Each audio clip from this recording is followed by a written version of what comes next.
또 네, 오늘도 찬양으로 하나님께 영광 돌리고 예배한 우리에게 큰 은혜 받게 하신 우리 성가대에게 감사드립니다. 우리 저기 계신 분들에게 인사합시다. 사랑합니다.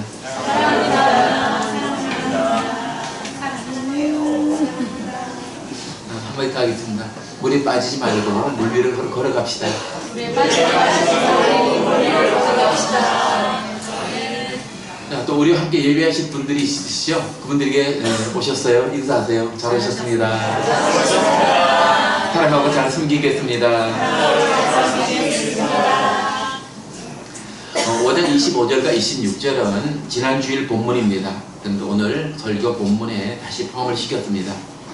이 두 줄을 통해서 우리 분당광염교회 사랑하는 성도님들과 함께 나눌 말씀이 있고 또 받을 말씀, 은혜 받을 내용들이 좀 더 있어서 오늘 이 말씀을 좀 더 전하도록 하겠습니다. 지난 주일에 말씀드린 것처럼 25절에 성령으로 살면의 이 살면, 이것은 우리가 삶을 살아가는 의미가 아니라 살아났으면 그런 말이에요. 너희가 성령으로 살아났으면, 너희가 성령으로 거듭났으면, 너희가 성령으로 새 생명을 얻었으면 그런 뜻이에요. 그래서 너희가 성령님으로 다시 살아난 새 생명 얻은 사람 성도들이라면 그런 뜻입니다.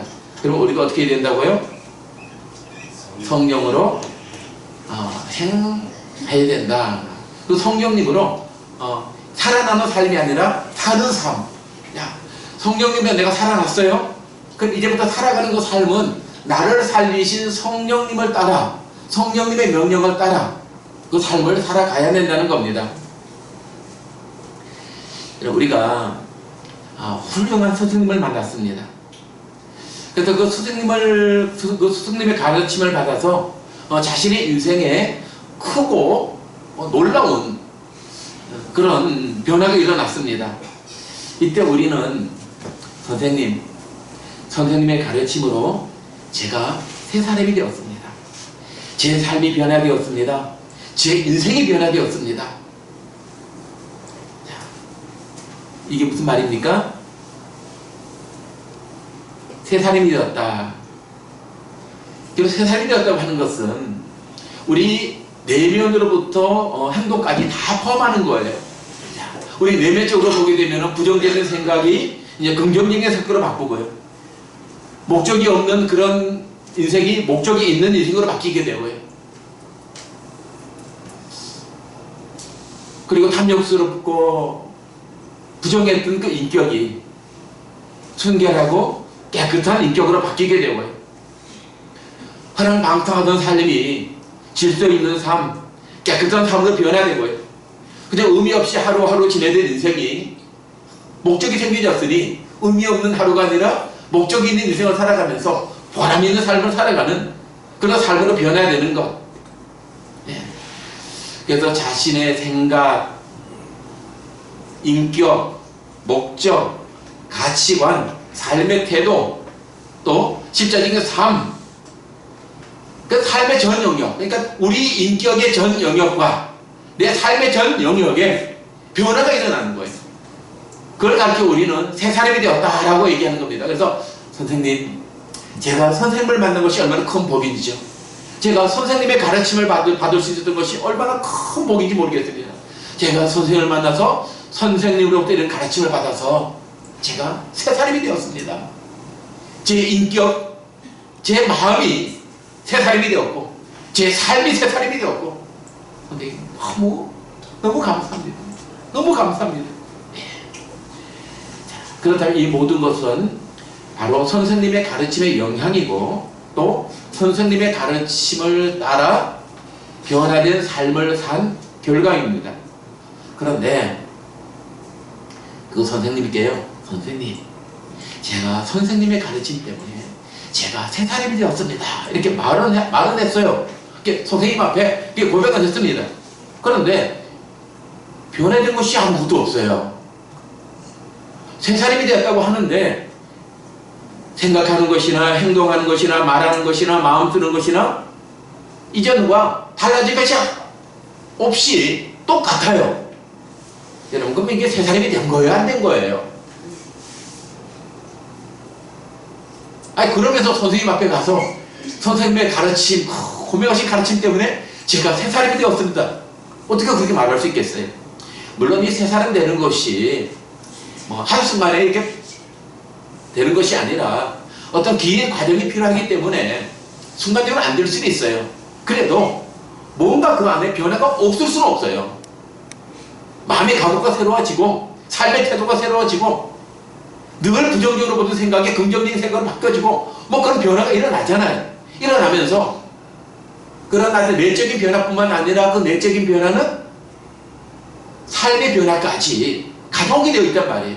그럼 뭔가 변화가 되어야 제가 선생님의 가르침을 받아서 새 사람이 되었습니다 라고 말할 수 있는 것이지 전혀 변화된 것도 없으면서 전과 똑같으면서 선생님 제가 선생님의 가르침으로 제가 새 사람이 되었습니다. 그럴 수 없다는 거예요. 우리가 어떤 선생님의 그런 가르침을 받아서 내게 그런 변화가 올 때 우리가 그렇게 말을 하는데 이것을 오늘 이 본문에 그대로 적용이 가능한 겁니다. 너희가 성령으로 살아났으면 너희가 성령으로 새 생명을 얻었으면 너희가 성령으로 새 사람이 되었으면 이게 뭐예요? 성령께서 우리 안에 일하신 거예요. 우리를 변화시켜 주신 거예요. 우리가 새 마음 갖게 하신 것이에요. 새로운 목적을 갖게 하신 거예요. 새로운 가치관을 갖게 하신 거예요. 그래서 우리의 내면의 사람이 속사람이 변화되고 또 우리 행동이 변화되고 그래야 이게 누구예요? 새 사람이 된 거죠. 근데 스승님의 가르침을 받아서 새 사람이 되는 것이지만은 우리는 성령님으로 새 사람이 되었으면 그 성령님이 우리의 스승이다 그렇게 보시면은 바로 그 성령의 가르치심 성령님께서 우리에게 훈계하시고 책망하셨던 말씀 또는 때로 우리를 용기 주셨던 그 말씀 그 말씀을 따라서 우리가 살아가는 거예요. 그리고 우리 인격이 변화되는 거예요. 그래서 우리가 어떤 가르침을 인해서 우리가 새 사람이 되었다고 했을 때 우리 속사람과 삶의 전 영역의 변화가 있는 것처럼 우리가 성령으로 새 사람이 되었다면 새 생명을 얻었다면 바로 우리는 그 성령님으로 말미암아 우리의 내면이 변화가 되고 그리고 우리의 삶의 전 영역에 그 성령의 역사가 나타나야 되는 겁니다. 그리해야 우리가 어떻게 말할 수 있어요? 내가 성령으로 거듭난 사람이다. 내가 성령으로 새 사람이 된 사람이다 라고 말할 수 있는 거예요. 변화가 도무지 되지 않으면서 나는 성령님으로 새롭게 되었어. 이 말만 가지고 되는 게 아니라는 겁니다. 물론 그 고백이 있어야죠. 그 고백이 있는 것도 참 훌륭한 거예요. 그러나 그 고백뿐만 아니라 정말 성령님께서 우리 안에 성령님의 가르치시고 훈계하신 그 가르침이 우리 안에서 역사해야 우리는 그렇게 말할 수 있는 거예요. 나는 성령님으로 새 사람이 되었다. 이렇게 말하는 겁니다. 그럼 우리가 성령으로 새 사람이 되었을 때 변화되는 대표적인 삶이 헛된 영광을 구하지 않는 겁니다. 우리가 그래서 계속적으로 헛된 영광을 구하고 있다면요, 우리는 우리의 그 신앙의 고백에 대해서 다시 한번 점검을 좀 해야 돼요. 너희가 성령으로 너희가 살면, 너희가 성령으로 새 생명을 얻었으면 성령으로 행할지니 헛된 영광을 구하지 아니한다. 성령님으로 사는 사람의 대표적인 모습이 뭐냐면은 헛된 영광을 구하느냐, 헛된 영광을 구하지 않느냐 하는 겁니다. 여기서 헛된 영광이라고 하는 이 단어는요, 게노독 소리라고 하는 헬라어인데 이것은 비었다, 허탄하다 뜻의 케노스와 영광이라고 하는 독사의 합성어예요. 영광은 영광인데 이게 텅 빈 영광이에요. 명예롭긴 명예로운데 텅 빈 명예로움이에요. 그래서 이것이 우리가 속는 것이 명예롭지 않고 영광스럽지 않아서 속는 게 아니에요. 우리가 보기에는, 사람이 보기에는 영광스러워요. 사람이 보기에는 명예로워요. 그런데 마지막에 가서 보게 되면은 빈 껍데기, 속에 알맹이가 하나도 없어요. 속에 거의 다 썩어버렸어요. 그래서 텅 비어버렸어요. 나중에 그러죠. 야, 내가 무엇을 위해서 살았는가? 내가 무엇을 위해서 살았는데, 내가 이것을 위해서 열심히 살았는데 남은 것이 아무것도 없구나. 그러면서 뭐라고 고백하죠? 인생은 헛것이야. 여러분, 인생이 왜 헛것입니까? 성경이 그렇게 말씀해요? 하나님께서 인생이 헛것이라고 말씀합니까? 아니, 하나님은 우리 보고 헛인생 살려고 말씀하지 않잖아요. 하늘의 소망을 가지고 하늘의 영광을 바라보면서 영원한 영광과 영원한 생명의 소망을 가지고 살려고 하신 것이 하나님의 말씀인데, 어떻게 하나님이 우리의 삶이 헛될 수가 있어요? 그 복음의 약속 속에서 우리의 인생은 결코 헛되지가 않아요. 착하고 충성된다고 하는 주님의 칭찬이 기다리고 있잖아요. 그 바울이 죽음을 앞두고서 디모데에게 내가 달려갈 길을 마치고 선한 싸움을 싸우고, 달려갈 길을 마쳐서 선한 싸움 싸웠어요. 고백하는 것이 뭐냐면, 야, 그런데 내가 이 내 인생이 헛되었다. 죽음을 앞에 두고 이렇게 내가 선한 싸움 싸고 열심히 노력하고 그리 했지만은 내가 달려갈 길을 다 마치고 끝까지 와봤더니, 야, 디모데야, 남은 것이 아무것도 없구나. 내 인생은 꽝이다. 꽝. 그렇게 말합니까? 아니잖아요. 죽음을 앞에 두고 한 말이 그거예요. 이제 주님께서 나를 위해서 예비하신 의의 면류관이 나를 위해서 기다리고 있다고. 주님께서 지금 의의 면류관을 가지시고 지금 그 면류관을 나에게 주시기 위해서 기다리고 계신 주님. 예, 그 주님을 바울은 본 거예요. 근데 어떻게 인생이 헛됩니까? 그 왜 헛되다고 그래요? 헛된 영광이 진짜 영광인 줄 알고 평생을 달려왔단 말이에요. 그 종착역에 가서 봤더니, 죽음이 임박해서 봤더니, 야, 내가 뭘 위해 살았는가? 80평생 90평생 뭘 위해서 살았는가? 남은 것이 아무것도 없구나. 그게 헛된 인생이에요. 그런데 성령님을 따라 살게 되면은 그런 고백을 하진 않아요. 얼마나 감사한지 모르겠어요. 이 헛된 영광을 구하는 가장 대표적인 모습이 외모를 구하는 겁니다. 우리 하나님은 외모를 보지 않으신다. 사람의 중심을 보신다. 그렇게 말씀합니다. 이 외모를 보지 않는다라고 하는, 보시지 않는다 하면서 성경 전체에 나와 있어요. 율법사라고 하는 모세오경도 나와 있고요, 역사서에도 나와 있고요, 선지서에도 나와 있고요, 신약에도 나와 있고요. 사무엘이 하나님의 지시를 받아서 이새의 집에 갔습니다. 하나님의 지시한 자에게 기름을 붓기 위해서. 장자 엘리압이 오는데요, 키도 훤칠하고요, 인물도 훤하고요, 위풍당당하고요. 딱 보는 순간에 사무엘이 마음이 흐뭇해졌어요. 야, 여기에 이 베들레헴에는 이 촌동네에 정말 하나님께서 기름 부어 왕으로 세울 인물이 저기 있었구나. 참 인물이 저기 있어서 사무엘의 마음에 흠뻑 들었어요. 근데 하나님께서, 야, 사무엘아, 정신 차려라, 정신 차려. 아니야. 너는 사람의 외모를 보지만은, 사람은 사람 외모를 보지만은 나는 사람의 중심을 본다. 그는 아니라. 그렇게 하셨어요. 자, 예수님도 그렇게 말씀하십니다. 할례 행하는 문제와 관계해서 말씀하시면서 외모로 판단하지 말고 공의롭게 판단하라. 외모를 가지고 판단하지 말아라.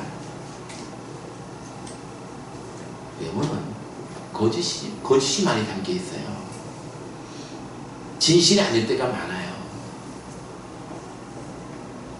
바울도 그랬죠. 선을 행하는 사람에는 영광과 종교와 평강이 있으리니 먼저는 유대인에게요, 그리고 헬라인에게나.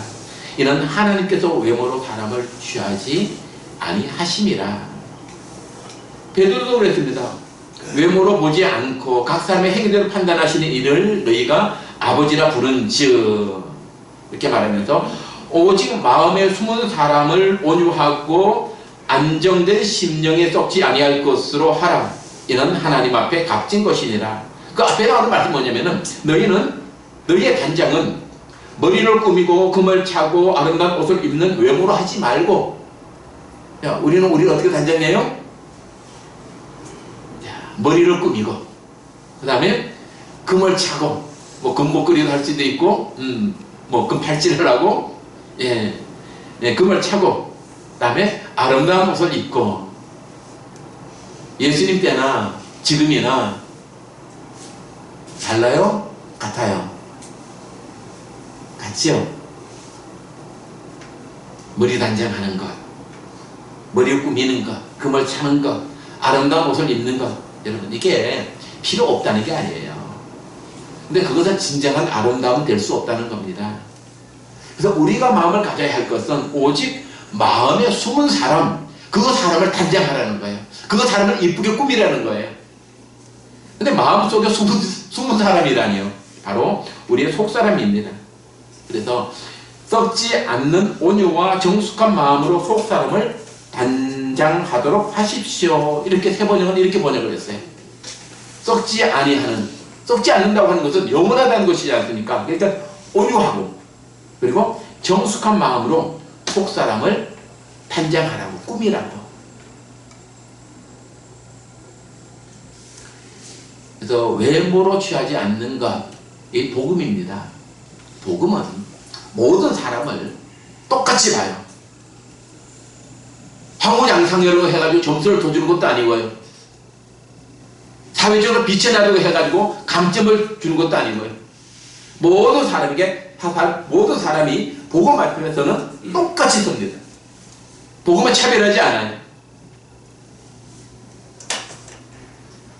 그리고 우리가 예수 그리스도 복음을 받아들이고 복음의 사람이 되게 되면 그 복음이 우리 안에서 뭐 복음이 될 수도 있고 예수님이 될 수도 있고 성령님이 될 수도 있어요.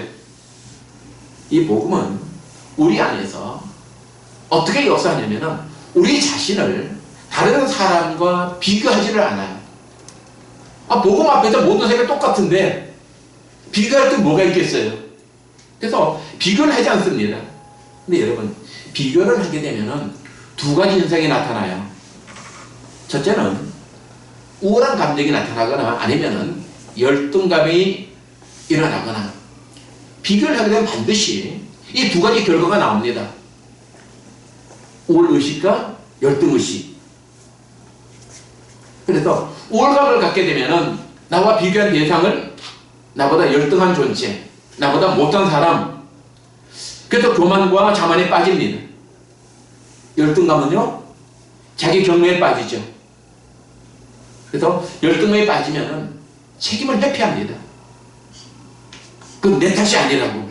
내가 이렇게 된 것은 부모님 탓이라고. 내가 이렇게 된 것은 누구 탓이라고. 시대를 탓하고, 상황을 탓하고, 옆에 있는 사람을 탓하고, 부모님을 탓하고, 자녀들을 탓하고. 이 탓하는 것은요, 다 어디서 나온 거냐면은 열등감에서 나온 거예요. 그래서 내가 어떤 상황가 되면은 누굴 탓한다. 그리고 이 열등감에 빠진 사람들은 자기 결정을 못해요. 자기 결정을 못하고 시키는 대로 해요. 그래 놓고 잘못되게 되면은 너가 시켰잖아. 너 때문이야. 아니, 최종적인 결정을 누가 한 겁니까? 아니, 내가 했지. 옆에서 뭐 일쿵저쿵 얘기가 많았어요. 뭐 이렇게 하는 게 좋다, 저렇게 하는 게 좋다. 그래도 최종적인 결정은 내가 한 겁니다. 근데 내가 한 걸 가지고 왜 자꾸 남한테 책임을 또 밀어요? 이게 누가 하는 짓이냐면은 열등감이 심하면 심할수록 그렇게 행동합니다. 그래서 열등감이 있게 되면 자기 결정권을 잃어버려요. 그리고 질투해요. 근데 예수 그리스도의 복음은 비교를 하지 않습니다. 비교를 하지 않기 때문에 우울감도 없고 열등감도 없습니다. 결국 복음은요, 우리는 열등감과 우울감에서 자유롭게 해요. 그것이 예수 그리스도 우리에게 주신 자유고 또 성령님께서 우리 안에 역사하시면서 주신 자유예요. 얼마나 행복합니까? 비교할 일이 없고, 또 비교하지 않으니까 열등감도 없고 우월감도 없고. 아, 이거 신나지 않아요? 별로 신나는 것 같지가 않으신 것 같은데. 너무 좋아요. 너무 자유해요.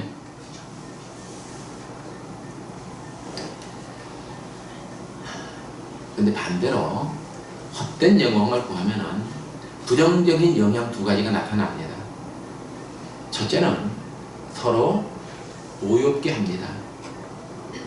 노엽게 한다라고 하는 이 단어는 도전한다, 자극한다라는 뜻을 가진 단어인데, 누구를 부추겨서 경쟁하게 하는 것, 그런 의미를 담고 있어요.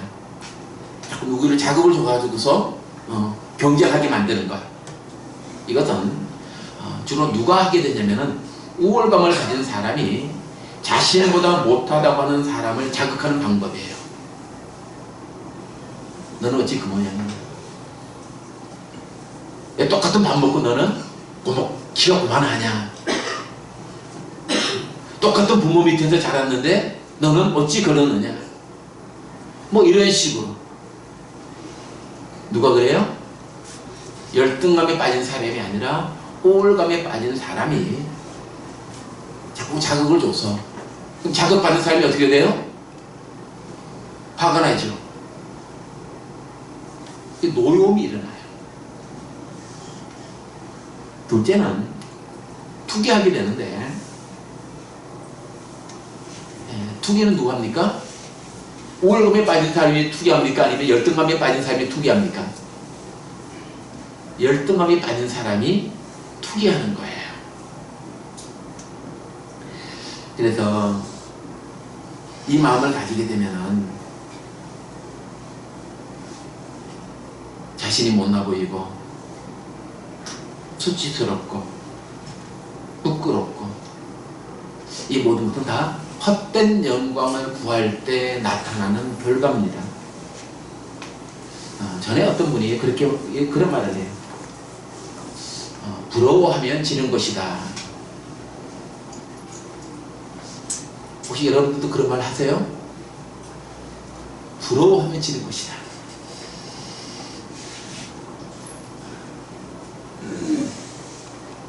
이 사회가 그 말을 사용한다고 해서 분별력 없이 똑같이 쓰지 마세요.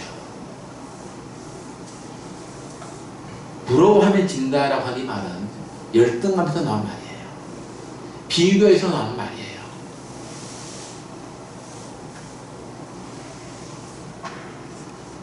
아니, 내가 부러울 게 뭐가 있어요? 내가 하나님의 자녀인데, 하나님의 넘치는 사랑을 받았는데,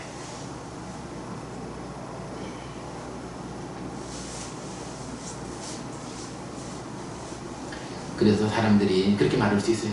너는 어찌 그러면은 그래도 하나님 나를 사랑하시고, 너 보기에는 내가 많이 부족해 보일지 모르겠지만은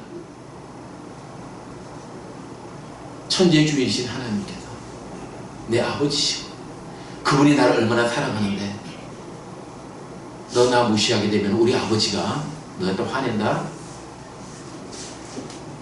협박하냐? 협박이 아니고 진실이야. 협박하는 게 아니라 진실이라고.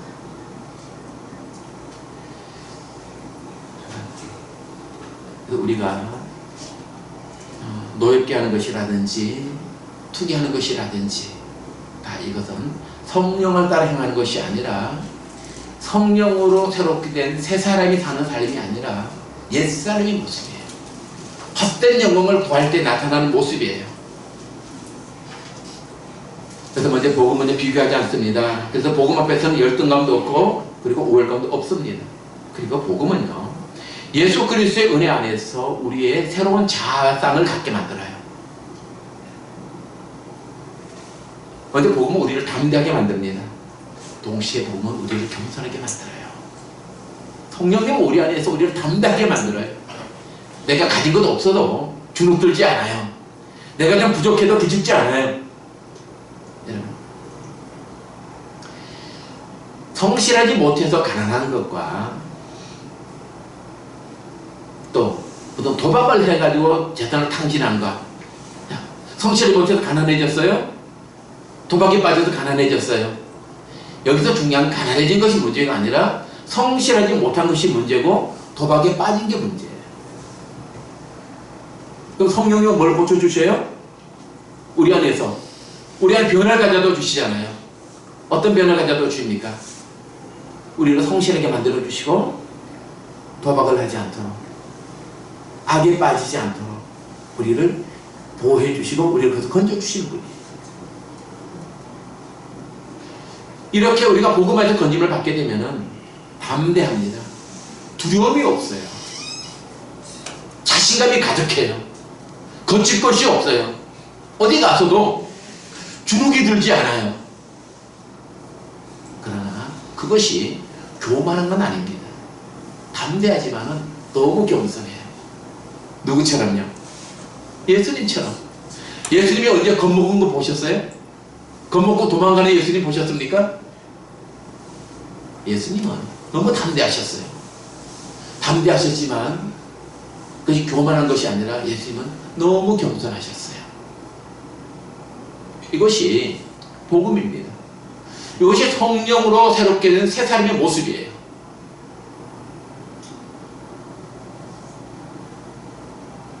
우리 현대는 광고 홍수 시대입니다. 광고는 대부분 앞서 얘기했던 베드로, 썩지 않는 온유하고 정숙한 마음으로 속사람을 단장하십시오라고 이 말한 이 속사람을 단장하는 것과는 대부분 관련이 없어요.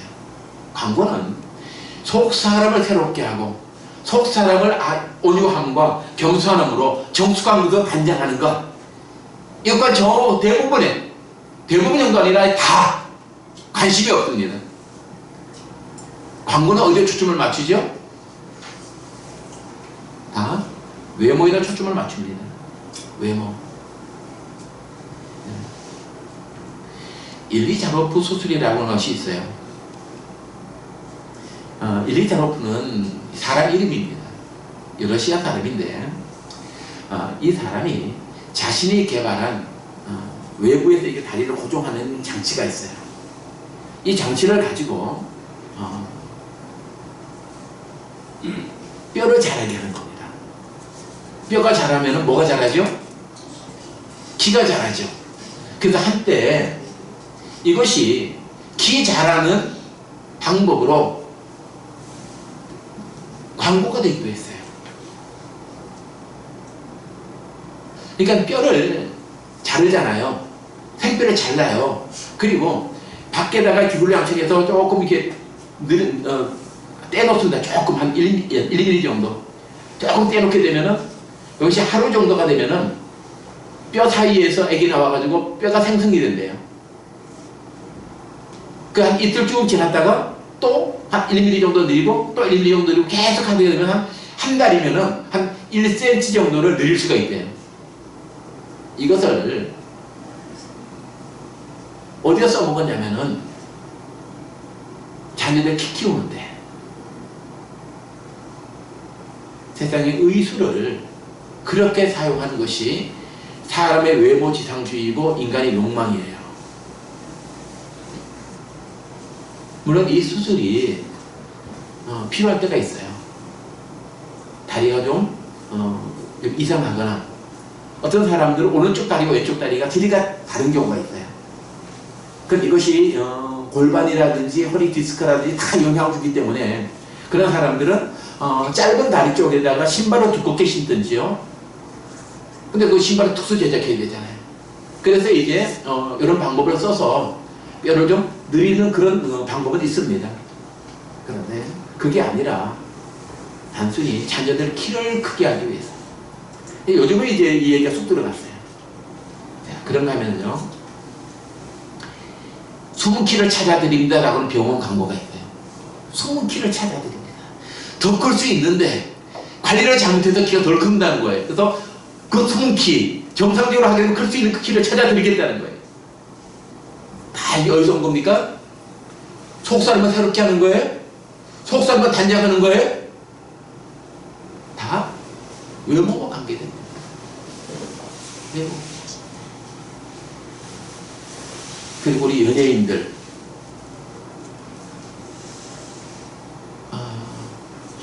뭐 제가 연예인에 특별히 관심이 없기 때문에 뭐 자세히 모르겠습니다만은, 보통 남자 연예인들 같은 경우는 뭐 그렇지 않은 경우도 있지만 어떤 모델에 나오는 경우는요, 특별한 예를 제외하고는 대체로 키가 180 내지 185 정도 키가 커요. 여성들은 170 전후, 특히 모델에 있는 분들은 더 크죠. 175, 180이 되는 그런 분들도 계세요. 근데 우리가 어떻게 착각하죠? 그런 분들이 체중이 어떻게 되냐면은 키가 170 전후인데 딱 보면은 체중은 45kg 이렇게 돼 있어요. 제 집사람이 없는데, 네, 45kg이면요 제 집사람보다도 체중이 가벼워요. 제 집사람보다 키는 한 뼘 정도 크면서 체중은 한 5kg 정도. 아이고, 집사람 체중이 나왔네. 5kg 가볍다.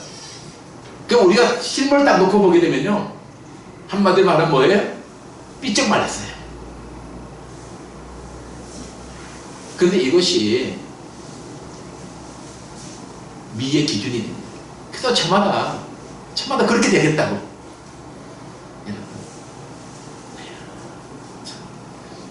그렇게 되기 노력하는 것보다 차라리 맛있는 거 마음껏 먹으면서 행복한 게 낫겠어요, 저는.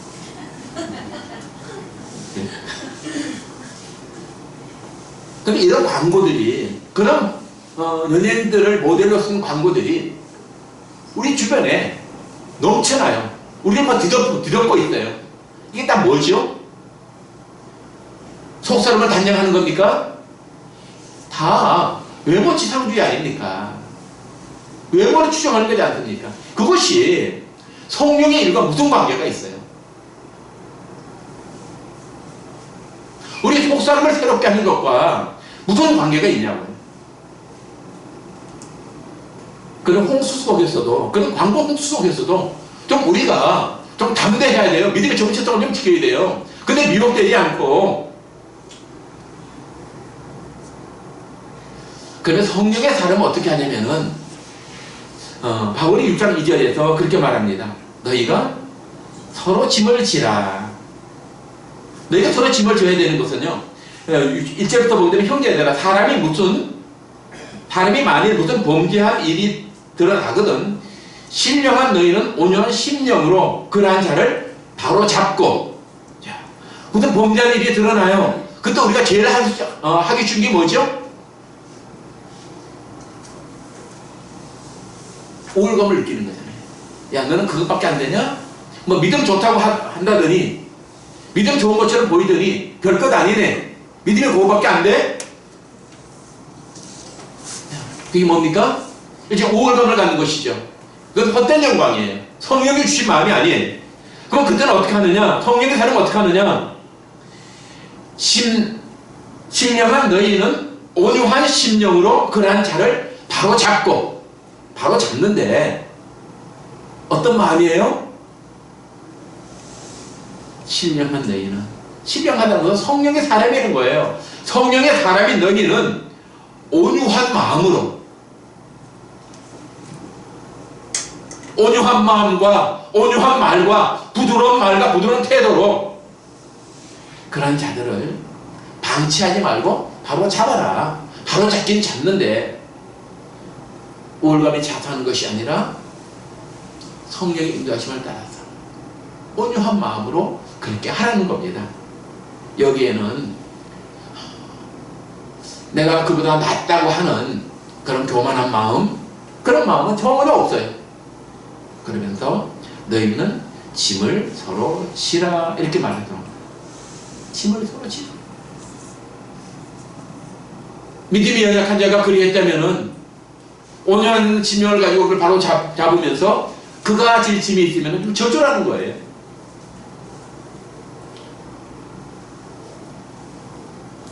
이제 설 명절이 가까웠네. 뭐 여러분은 그렇지 않은 줄 압니다. 근데 설 명절 때 가족들이 모이면 또 비교하기 시작해요. 그런 부모들이 그런 부모들이 있을 수 있어요. 둘째 아들한테, 야, 너희 형을 봐라. 너희 형은 집이 세 채 난다.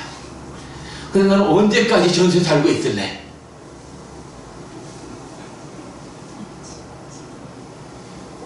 그렇게 말씀하셔야 되냐고요. 며느리한테 너는 살림을 어떻게 하기에? 도대체 남편이 벌어도 너 어떻게 쓰기에? 살림이 그 모양이냐? 아니, 그렇게 말씀하지 말고 집 세 채인 형한테, 야, 한 채도 동생한테 주라고 그러시면 되잖아요. 아, 집을 서로 지르면서요. 집을 서로 지라고. 그게 동생의 연약함이 있으면은, 아, 집 세 채인 형이, 아, 동생이 지금 좀 져주면 되잖아요. 아, 이게 성령의 가르침이고, 이게 성령의 사람이지. 형은 집 세 채인데 너는, 여러분, 믿지 않는 사람들은 그럴 수 있어요. 그게 영광으로 보이니까. 근데 그게 헛된 영광이거든요. 근데 우리 눈에는 그게 영광이 아닌 거예요. 진짜 영광은 뭐예요? 집 없는 동생 집 타주는 거. 온유한 심령으로. 그게 성령께 시키는 일을 하니까 그게 영광이 되는 거예요. 우리가 교회차를 바꿨어요. 전에 타던 차가 교회 개최할 때부터 있던 차니까 11년 됐거든요. 제가 여러분들에게 얘기는 안 드렸지만은 한 1년 전에 2년 전에 차가 섰어요. 가다가 미션이 고장나가지고 차가 서버렸습니다. 근데 여러분한테 그런 얘기를 하게 되면은, 교회표 얘기하게 되면은 또 여러분들 또 짐스럽게 얘기할 것 같아요. 제가 그 얘기 안 하거든요. 이제는 해도 괜찮아요. 그래서 말씀을 드리는데, 일단 그렇게 해서 뭐 이렇게 뭐 수리도 하고 해서 이렇게 잘 타고 다니는데, 지난번 이제 그 운영위원회에서도 이제 그런 얘기 있었어. 뭐 차를 좀, 이제 차가 좀 낡아가지고 잘 관리하면은 2, 3년은 타니까 걱정하지 마시라고. 근데 지난 목요일인가요? 수요일인가요? 네, 수요일이었는 것 같아요.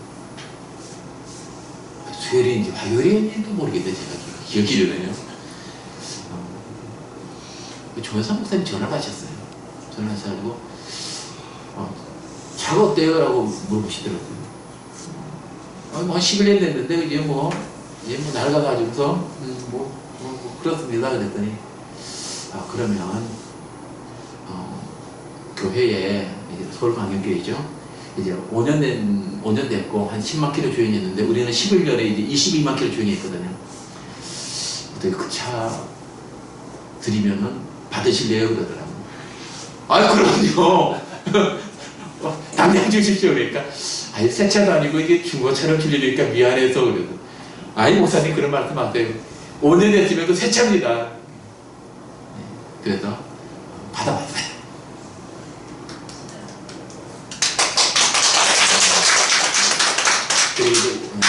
그러면서 이제 보통 우리도 그렇지만 서울광역교회 같은 경우는 이제 바꿔주잖아요. 우리 이 차는 쓰기만 하면은 쓸 수 있는 분들에게 또 이렇게 무료로 이렇게 흘러 보내드려요. 근데 그렇게 말씀하시더라고요. 차가 그 상태면은 누구 줬다가는 이름을 줬냐고 욕먹겠네 그러시더라고요. 그럴 수도 있죠. 그러니까 그러면 그거 팔아가지고 보험료 하고 이전 비용 하고 그렇게 쓰라고. 그래서 팔았어요. 350만 원 받고 팔았어. 팔아야 되는데 여러분 교회 차는 교회 명의로 되어 있잖아요. 교회 재산하고 문중 재산은 총유한다 그래요. 교회 재산은 우리 교회 등록되어 있는 모든 성도들이 공동으로 재산권을 가지고 있는 거예요. 그래서 이게 팔려면은 공동의회를 해서 팔기로 허락을 해야 됩니다. 그래서 오늘 예배 끝나고 임시 공동의회 합니다. 안건은 지난번에 쓰던 그 764-8809 합시다라고 하는 안건에 대해서 여러분들이 예해 주셔야 돼요. 예. 지금 하는 게 아니라 공동회의를 해야 됩니다. 임시 공동회의를. 예. 제가 뭔 얘기를 하다가 얘기가 나한테 모르겠는데, 서로 짐을 지는 것. 이게 서로 짐을 지는 거예요. 그런데 제가 이렇게 생각하면서 차를 가지고 올 때 성극찬 목사가 그런 얘기를 해요. 목사님 기도를 세게 하셨나 봐요. 근데 난 기도는 그렇게 별로 세게 안 했는데, 근데 왜 하나님께서 왜 그렇게 하셨을까 생각을 해보니까, 그리고 우리 교회가 뭐 많은 것을 나누지 못하지만은 우리 교회도 이렇게 어떻게 하든지 뭐 하려고 그러죠? 네, 나눠주려고 그러잖아요. 예전에 우리가 쓰던 그 의자, 저기 안성에서 개척교회 하는 목사님에게 무료로 드렸는데,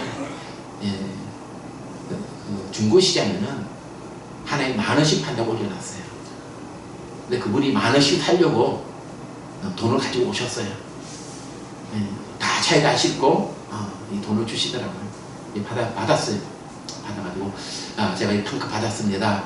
받고 사모님이 왔어요. 자, 이거 사모님 드린 선물이에요. 사모님 드렸어요. 그러니까 이분들이 너무 놀라는 거예요. 이게 무슨 정신이에요? 서로 짐을 지는 정신이에요. 서로 짐을 져요. 서로 짐을 져요. 서로 짐을 지게 되게 되면은 헛된 영혼을 구해서 투기하고 분노를 일으키고 그런 일들을 하지는 않아요. 온유한 심령으로 세워주는데, 온유한 심령으로 바로 붙잡아주는데, 우리는 누굽니까? 바울이 고린도 교회 갈라디아 교회 성도들 이렇게 말합니다. 신령한 너희는 온유한 심령으로 그러한 자를 바로 잡고, 그리고 너희가 짐을 서로 지라. 옆에 계신 분들이 이걸 함께 고백합시다. 우리는 짐을 서로 집니다. 말씀 주셔서 감사합니다. 예수님 이름으로 기도드립니다.